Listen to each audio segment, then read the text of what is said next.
The rain was falling hard that evening, blurring the flickering lights of the small auto repair shop at the edge of town.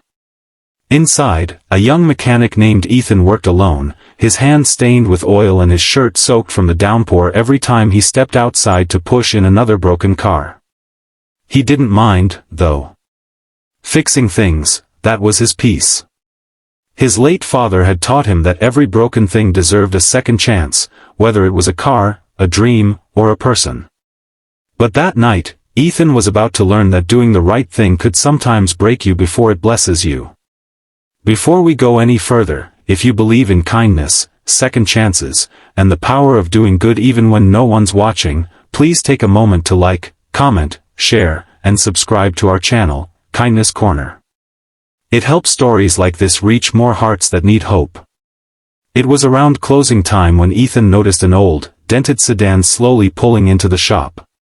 The driver, a frail woman in her late 70s, stepped out, shivering under the rain. Her gray hair was tucked under a soaked scarf, and her hands trembled as she held onto her purse. Ethan immediately hurried over with an umbrella. The woman apologized for coming so late. She said her car had stalled on the road and she didn't know what else to do. She was visiting her daughter in the next town and had no one nearby to call for help. Ethan smiled, told her not to worry, and pushed the car into the bay himself.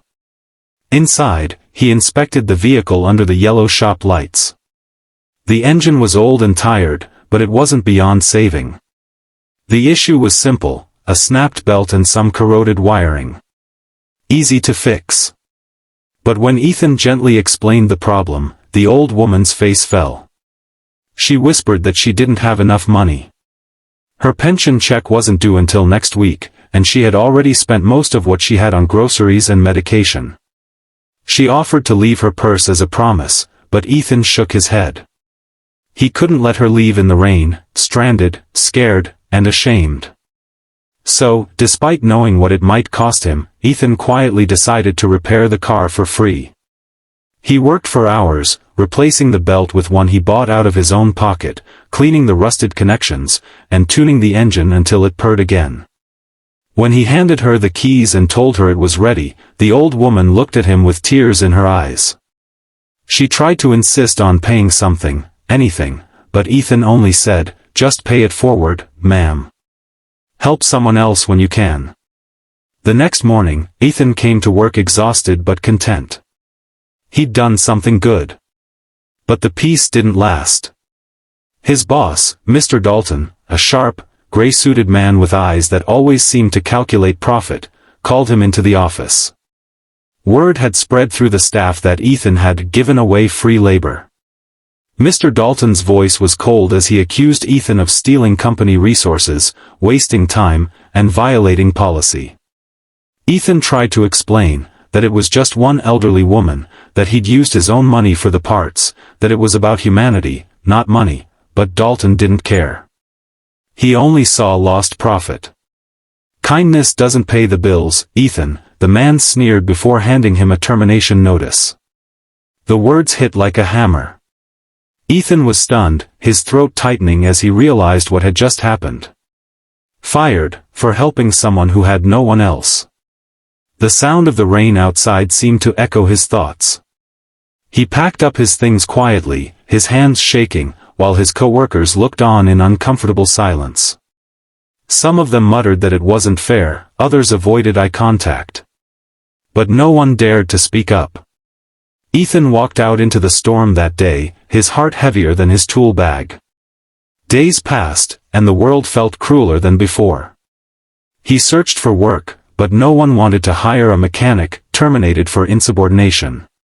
The bills piled up, the fridge emptied, and his spirit began to crack under the weight of it all.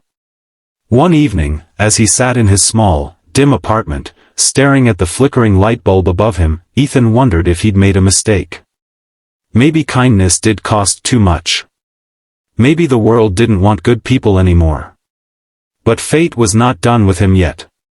On the 5th day after losing his job, there was a knock on his door. He opened it to find a man in a tailored black suit standing outside, holding an umbrella. Behind him was a sleek, silver car that looked like it belonged in another world. The man smiled politely and asked, "Are you Mr. Ethan Cole?" When Ethan nodded cautiously, the man handed him a business card embossed with gold lettering.